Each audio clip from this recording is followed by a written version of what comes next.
Hello students, मैं दीपक कुमार सक्सेना माँ Pitambara coaching classes में आपका हार्दिक स्वागत करता हूँ। आज का हमारा जो टॉपिक है फिजिक्स का, वो है अनंत समतल चादर के कारण किसी बिंदु पर विद्युत क्षेत्र की तीव्रता के लिए व्यंजक, वो भी किसकी सहायता से? गॉस की प्रमेय की सहायता से। तो देखें,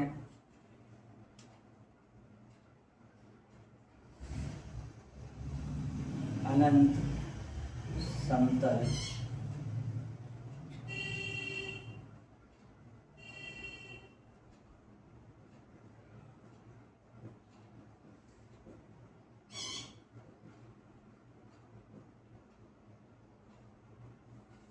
अब अपन लोग क्या करेंगे, आज अनंत समतल चादर पर जो बिंदु लेंगे उसके पर जो गाउस प्रमेय की सहायता से विद्युत क्षेत्र की तीव्रता का व्यंजक ज्ञात करेंगे। उसको अपन निकालेंगे कि अनंत समतल चादर पर किस तरीके से वो बिंदु लेना है, किस तरीके से उसकी तीव्रता निकालनी है, लेकिन किसकी सहायता से निकालनी है? गॉस प्रमेय की सहायता से। तो गॉस प्रमेय लगानी है। गॉस प्रमेय क्या है? Phi equal to Q upon epsilon zero. जो हमने पिछले वीडियो में देखा था, गॉस प्रमेय क्या थी? गॉस प्रमेय थी हमारी phi equal to Q upon epsilon zero. मतलब कि क्या कि किसी भी बंद पृष्ठ से गुजरने वाला संपूर्ण विद्युत फ्लक्स, ये क्या है? विद्युत फ्लक्स क्या है? किसी भी बंद पृष्ठ से गुजरने वाला संपूर्ण विद्युत फ्लक्स, उसमें उपस्थित ये क्या है? आवेश है। उसमें उपस्थित आवेश का 1/एप्सिलॉन 0 गुना होता है। अब हमें क्या बनाना है? अनंत समतल चादर लेनी है और अनंत समतल के चादर के कारण किसी बिंदु पर गॉस की प्रमेय की सहायता से हमें तीव्रता ज्ञात करनी है। अब देखो चित्र, और कई लोग बच्चे जो हैं वो समझ नहीं पाते कि भाषा किस तरीके से लिखनी है। तो देखो, सबसे पहले हमने लिया एक अनंत समतल चादर। हमने यहाँ पे एक चादर ले ली, अनंत समतल चादर है। समतल चादर है मतलब पृष्ठ है। अब यहाँ पे देखो, चादर पर हमने एक धनावेश लिया है। हमने माना कि चादर जो है वो एक आवेशित है और उस पर कौन सा आवेश है? धनावेशित है। मान लो चादर के दोनों पृष्ठ कैसे हैं? चादर के दोनों पृष्ठ कैसे हैं? धनावेशित हैं। अब हम कह रहे हैं कि चादर से r दूरी पर एक बिंदु P है। यहां से r दूरी पर एक बिंदु क्या है? P है, जिस पर हमें विद्युत क्षेत्र की तीव्रता ज्ञात करनी है। अगर हम कह रहे हैं r दूरी पर यहाँ पे P है, तो उतनी ही दूरी पर पृष्ठ के इस साइड भी एक बिंदु होगा। तो उतनी ही दूरी पर पृष्ठ के इस साइड एक बिंदु है, r दूरी पर ही। वो बिंदु है हमारा कौन सा? P dash. अब दोनों पर तीव्रता निकालनी है। पृष्ठ तो हमें दिख रहा है ऐसा प्लेन है, लेकिन पृष्ठ वाकई में ऐसा होता है। दोनों तरफ कहाँ होगी तीव्रता? बाहर की ओर, पृष्ठ के लंबवत और पृष्ठ के बाहर की। मान लो अगर पृष्ठ इस तरीके से है तो इस साइड से होगा, तो कैसी होगी? दोनों की तरफ लंबवत। और कहाँ की तरफ होगी दोनों की तीव्रता? बाहर की ओर। तो अब अनंत समतल चादर के कारण जो बिंदु की तीव्रता है वो पृष्ठ के लंबवत होगी और बाहर की ओर होगी। अब हमें इससे तो वो चीज निकलेगी नहीं। अब हमें इसमें कुछ रचना करनी है। हम रचना क्या करते हैं? हम पी डैश पर एक बेलन की रचना करते हैं। मान लो हमने एस पी डैश पर एक बेलन की रचना की। जैसे हमने ये बेलन बना लिया,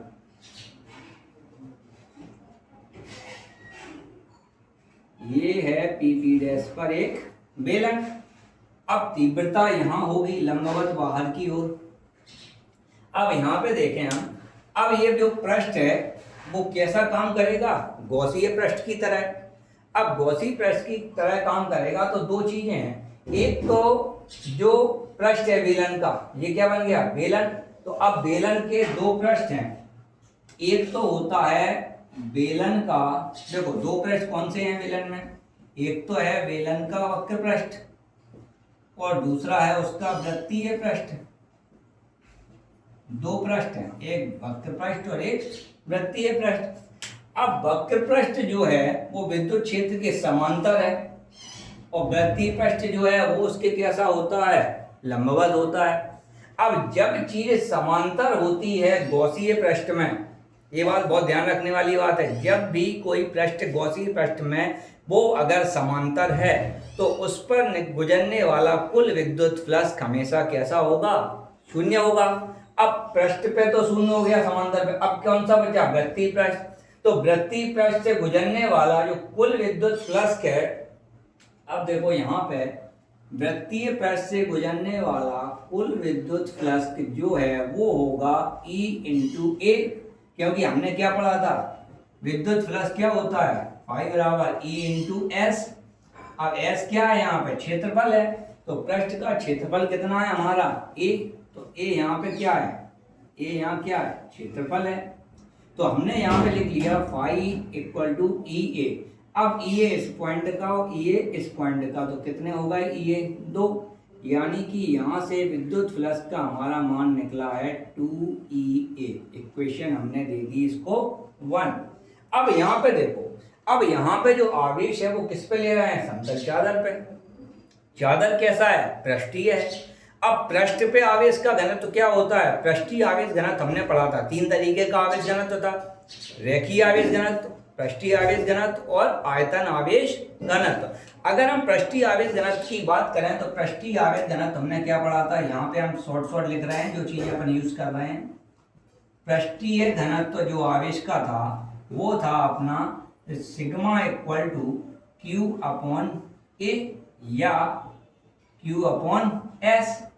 अब यहां से अपन आवेश निकालें तो आवेश क्या निकलेगा, क्यू बराबर सिग्मा इंटू ए।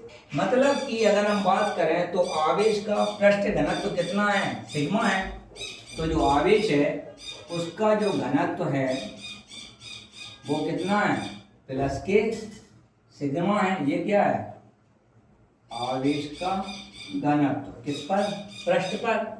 अब यहाँ पे देखें अपन कि आवेश का घनत्व है तो कुल आवेश कितना हुआ, सिग्मा इंटू ए। लेकिन हमें क्या चाहिए, गॉस प्रमेय। सबसे पहले तो हमने गॉस प्रमेय देखी, गॉस प्रमेय से, गॉस प्रमेय क्या है, phi equal to Q upon epsilon 0, तो हमने लिख दिया phi E equal to Q upon epsilon 0, equation number 2। अब यहाँ पे हम देख रहे हैं दोनों फ्लक्स इक्वल है, तो समीकरण 1 एवं समीकरण 2, माने समीकरण 1 और 2 से दोनों इक्वल है, हमने ले लिए 2E a equal to Q upon epsilon 0। हमें क्या निकालना है, तीव्रता। तीव्रता क्या होती है, E, तो E इक्वल टू हो गया Q upon 2A epsilon 0, equation number हमने मान ली इसको 3। अब यहाँ पे देखो, यहाँ पे हमें Q का मान पता है, Q का मान कितना है, सिग्मा इंटू ए। मतलब कि यहाँ पे हमें देखा कि कुल आवेश जो है पृष्ठ का, कुल आवेश कितना है, Q equal to sigma into A.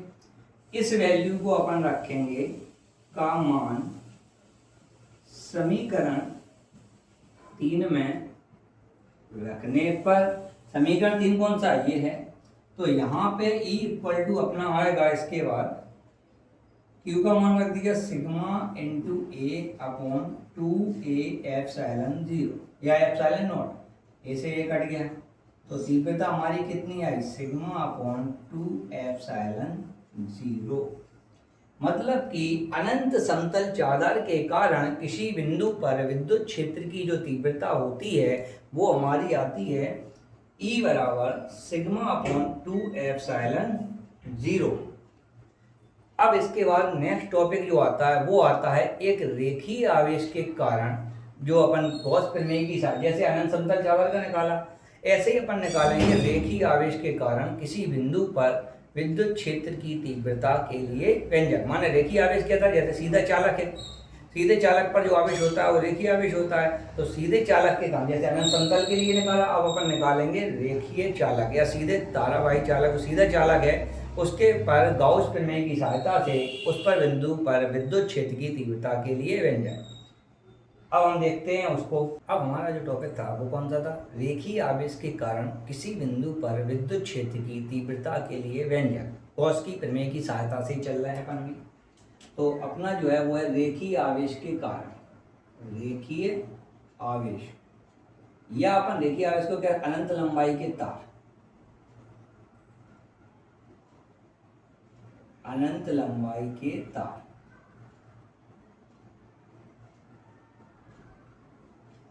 Gauss प्रमेय से तीव्रता, अनंत लंबाई के तार द्वारा गॉस प्रमेय से तीव्रता। अब यहाँ पर सबसे पहले क्वेश्चन बना हमारा अनंत लंबाई के तार पर। अब अनंत लंबाई का तार यानी कि रेखीय आवेश घनत्व। तो देखो पहले अपन चीजें समझ ले जो हमें यूज होनी है। रेखीय आवेश घनत्व, रेखीय आवेश घनत्व क्या था? एक सीधी रेखा में, इसको डिनोट किससे करते हैं? लैम्डा से। लैम्डा बराबर क्या था अपना? देखो लैम्डा बराबर था Q अपॉन L। मतलब आवेश किसके तहत जाएगा? लंबाई में। अगर पृष्ठीय घनत्व है तो क्षेत्रफल पे, आयतन आवेश घनत्व है तो V आ जाएगा, माने आयतन पे। तो हमें पता है कि रेखीय आवेश घनत्व में अगर हम यहाँ पे कुल आवेश निकाला तो कितना होगा? Lambda into L। ये तो हो गया कुल आवेश। रेखीय आवेश घनत्व तो यदि एकांक लंबाई में जो आवेश जाता है पूरा प्रति एकांक लंबाई के साथ, आवेश की मात्रा रेखीय आवेश घनत्व कहलाती है। अब ये रेखीय आवेश अनंत लंबाई के तार पर चल रहा है तो रेखीय आवेश है, माने एक रेखा तो बनानी है। तो उसी के तहत अपन देखते हैं। तो सबसे पहले हम कह रहे हैं कि हमने एक सीधा चालक तार लिया L लंबाई का। तो ये हो गई हमारी उसकी कैपिटल L लंबाई का एक सीधा तार लिया। अब तार ले लिया, आवेश की मात्रा उसमें क्या है? आवेश है Q। अब आवेश Q है तो उससे R दूरी पर, यानी कि ये हो गया इससे R दूरी पर, R दूरी पर एक बिंदु है हमारा। R दूरी पर एक बिंदु कौन सा है? P है, जिस पर हमें मान लो विद्युत क्षेत्र की तीव्रता ज्ञात करनी है। अब R दूरी पर एक बिंदु P है जिस पर विद्युत क्षेत्र की तीव्रता ज्ञात करनी है। इतनी चीज तो हमने लिख ली। अब हमें इसी चीज को बनाना है। अब बनाए कैसे, रचना कैसे करें? क्योंकि हमें करनी है बेलन की रचना। अब बेलन कैसे बनेगा? क्योंकि उसके लिए हमें पृष्ठ चाहिए, एक और साइड में चाहिए, साइड भी चाहिए। तो अपन क्या करते हैं? R त्रिज्या का ही एक बेलन बनाते हैं। जैसे हमने कहा R त्रिज्या, तो यहाँ पे R है तो हमने यहाँ पे भी R ले ली त्रिज्या। जैसे ये हो गई R त्रिज्या। अब इसी R त्रिज्या का हमने एक, मान लो कि R त्रिज्या का एक हमने बेलन बना लिया, R त्रिज्या का बेलन बना लिया, जिसकी जो लंबाई है यहाँ से यहाँ तक वो कितनी है? स्मॉल l है। तो हमने स्मॉल l लंबाई का और R त्रिज्या का एक बेलन बना लिया हमने इस पे। अब बेलन में क्या होता है? बेलन में तीन पृष्ठ होते हैं। एक तो पृष्ठ, दो तो हो गए उसके वृत्तीय पृष्ठ, और एक पृष्ठ हो गया उसका कौन सा? वक्रीय पृष्ठ, बेलन का वक्र पृष्ठ। तो अब यहाँ पे हम देखें तो वृत्तीय पृष्ठ तो दो हैं। कौन से हैं? एक तो S1 है, एक S2 है। ये जो वक्र पृष्ठ है वो कौन सा है? S3 है। मतलब बेलन के तीन पृष्ठ हो गए यहाँ पे। अब यहाँ पे हमने क्या पाया कि बेलन के तीन पृष्ठ होते हैं, S1 और S2 और S3। तो ये दोनों तो हो गए उसके वृत्तीय पृष्ठ। कौन से पृष्ठ हो गए? वृत्तीय। और ये हो गया उसका वक्र पृष्ठ। अब इस चीज को अपन देखें तो भाषा कैसे लिखनी है? एक L लंबाई का सीधा तार लिया जिस पर आवेश की मात्रा, आवेश जो है वो Q है। अब आवेश के तहत क्या होगा? R दूरी पर एक बिंदु P है जिस पर विद्युत क्षेत्र की तीव्रता ज्ञात करनी है। फिर हम क्या कर रहे हैं? फिर हमने R त्रिज्या का ही एक बेलन बनाया जिसको तीन पृष्ठ में बांटा जा सकता है। तीन पृष्ठ कौन से हैं? S1 पृष्ठ, S2 पृष्ठ। S1 S2 वृत्तीय पृष्ठ हैं, S3 वक्र पृष्ठ है। अब यहाँ पे देखें पहले, अब इस पृष्ठ से गुजरने वाला जो कुल आवेश है, हम बात कर रहे हैं कुल आवेश की। तो पृष्ठ से गुजरने वाला कुल आवेश कितना है? Q। अब पृष्ठ है रेखीय, तो रेखीय पृष्ठ पर क्या होगा? Q बराबर लैम्डा इंटू L। तो आवेश जो है इक्वेशन 1 मान लो यहाँ पे। इसको आप लास्ट में भी लिख सकते हो, ऐसा कोई वो नहीं है कि इसको पहले ही करो। अब देखो यहाँ पे आवेश तो हमें मिल गया। अब हम देख रहे हैं कि इस पृष्ठ में कहानी क्या है? तीन पृष्ठ हैं, S1 S2 और S3। अब तीन पृष्ठ में हमें पता है जो पृष्ठ समांतर होगा उससे गुजरने वाला विद्युत फ्लक्स कैसा होगा? शून्य होगा। अब जो पृष्ठ लंबवत होगा उससे गुजरने वाला पृष्ठ हमें केवल लेना है। अब देखो यहाँ पे S1 और S2 ये दोनों पृष्ठ कैसे हैं? विद्युत क्षेत्र के समांतर हैं। तो हमने कहा कि ये दोनों पृष्ठ समांतर हैं, तो इनसे गुजरने वाला ये पृष्ठ कैसे हैं, समांतर हैं। तो इससे गुजरने वाला विद्युत फ्लक्स जो है, मतलब कि हम कहें कि इससे गुजरने वाला विद्युत फ्लक्स कैसा होगा, शून्य होगा। अब इससे गुजरने वाला तो हो गया शून्य। अब हमें कौन सा पृष्ठ बचा, केवल वक्र पृष्ठ। मतलब कि अब जो फ्लक्स है वो किससे गुजर रहा है, केवल और केवल वो पृष्ठ गुजर रहा है बेलन के वक्र पृष्ठ से। अब वक्र पृष्ठ से गुजरने वाला कुल विद्युत फ्लक्स कैसे निकालेंगे, देखो वक्र पृष्ठ से गुजरने वाला कुल विद्युत फ्लक्स फाई इक्वल टू है ई इंटू अपन क्या लेते थे, एस या ई इंटू ए। अब एस क्या है, एस नहीं है, यहाँ क्या है 1 2 3, तो अपन कौन सा ले रहे हैं, केवल 3। अब 3 क्या है, 3 है बेलन का वक्र पृष्ठ, और बेलन का वक्र पृष्ठ क्या होता है 2 पाई आर एल। अब इसमें हम S3 जो है इसका मान रख दें, तो S3 का मान रखने पर तो ये कितना आया, phi equal to E into 2 pi R L. इसको मान लिया हमने इक्वेशन नंबर 2। यहाँ पे हमें बेलन के वक्र पृष्ठ से गुजरने वाला विद्युत फ्लक्स मिल गया, ठीक है।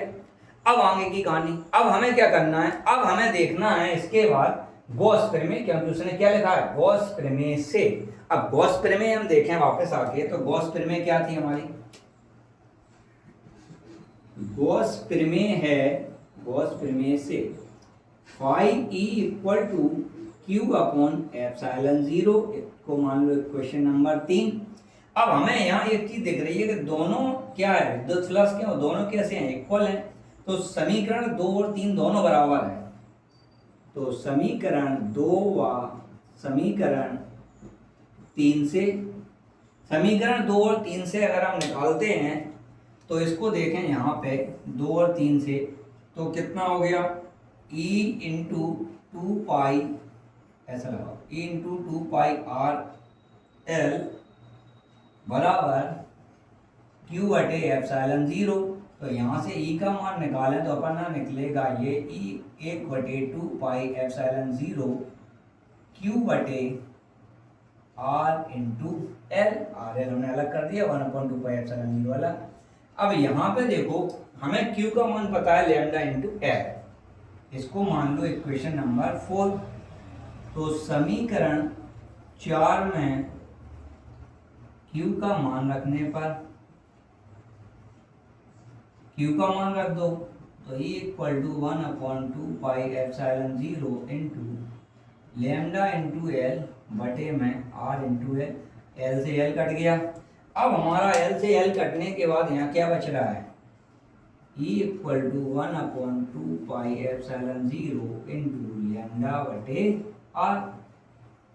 तो रेखीय आवेश के कारण किसी बिंदु पर गॉस की प्रमेय से अगर अपन तीव्रता निकालते हैं तो वो आती है E equal to 1/2 pi epsilon 0 lambda upon R।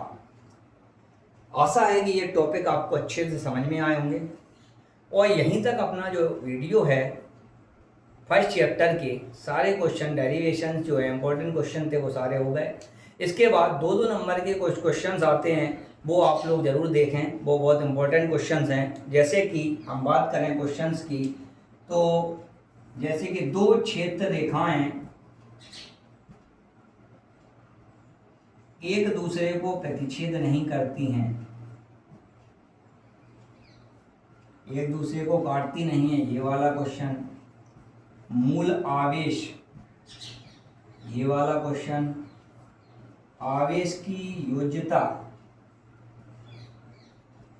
एक ये क्वेश्चंस, ये 3 क्वेश्चंस इंपॉर्टेंट रहेंगे, ठीक है।